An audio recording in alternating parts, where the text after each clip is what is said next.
Hello friends, नमस्कार, प्रणाम। मैं नीलम पांडे अपने यूट्यूब चैनल में आप सभी दोस्तों का स्वागत करती हूँ। आप सभी के बीच में आज फिर से डेली दिनचर्या में बहुत ही प्यारा सा सुहाग गीत लेके आई हूँ। आशा करती हूँ आप लोगों को पसंद आए। प्लीज़ मेरा गीत पसंद आए तो मेरे चैनल को सब्सक्राइब कीजिए, वीडियो को लाइक कीजिए, शेयर कीजिए। बहुत ही दर्द भरा बेटी विवाह सुहाग गीत है। आइए गीत का आनंद लेते हैं।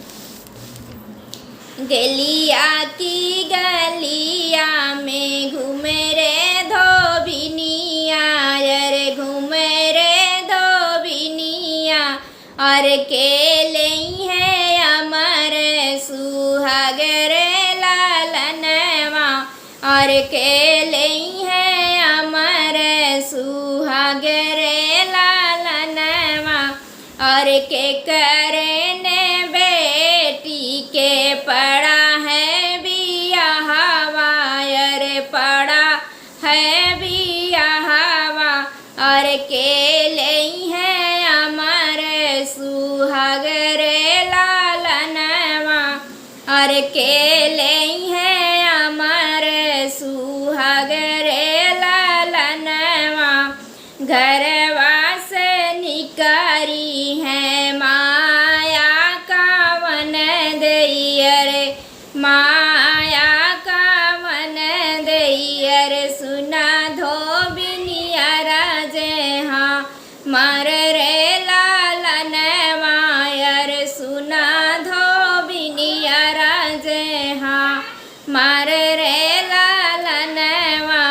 अरे हमारे ओ सर्वा माही बाई ठौरे धोबिनी, अरे बाई ठौरे धोबिनी, अरे हमले बई अटल सुहाग रे लालनवा, अरे हमले बई अटल सुहाग रे लालनवा, अटल सुहाग धोबिनी खुश होई के दीहु, अरे खुश होई के दीहु, अरे हमरे नी बेटी के बियाह रे लालनवा, अरे हमरे नी बेटी के बियाह रे लालनवा।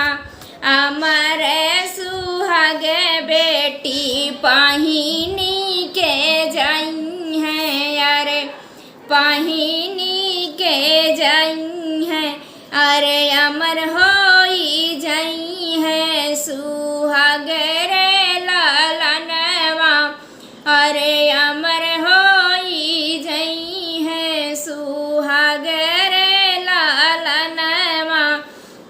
भीतरा से निसरी है बेटी हो का वन दैयर, बेटी हो का वन दैयर, सुना सासु अरज हाँ मार रे लालनवा, यर सुना सासु अरज हाँ मार रे लालनवा।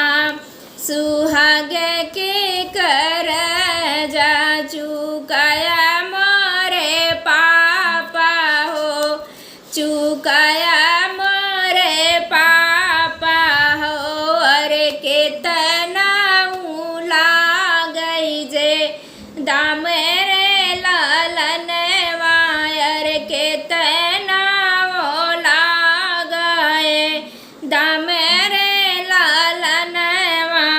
एतनी बचन सुने पापा कवन रामायर, पापा कवन रामायर, मनहि मनहि मूस काई रे लालनवा, रे मनहि मनहि मूस काई रे लालनवा।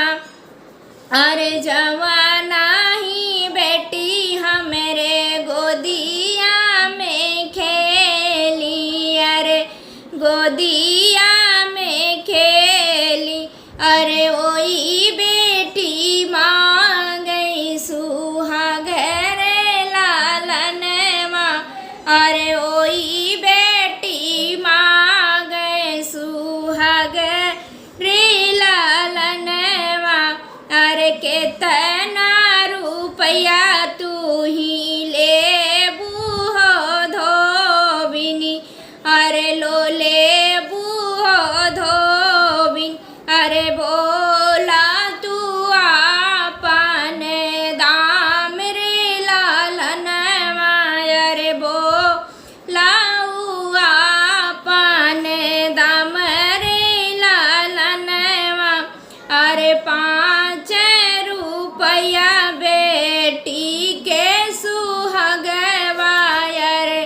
बेटी के सुहाग वायर लाख रुपया ने वह छावरी रे लालन वायर लाख रुपया ने वह छावरी रे लालन वा अरे पहिनी सुहाग बेटी जय सासु ररिया अरे जय ससुररिया अरे सतो जान में रही है सुहागिनी रे लालनवा अरे सतो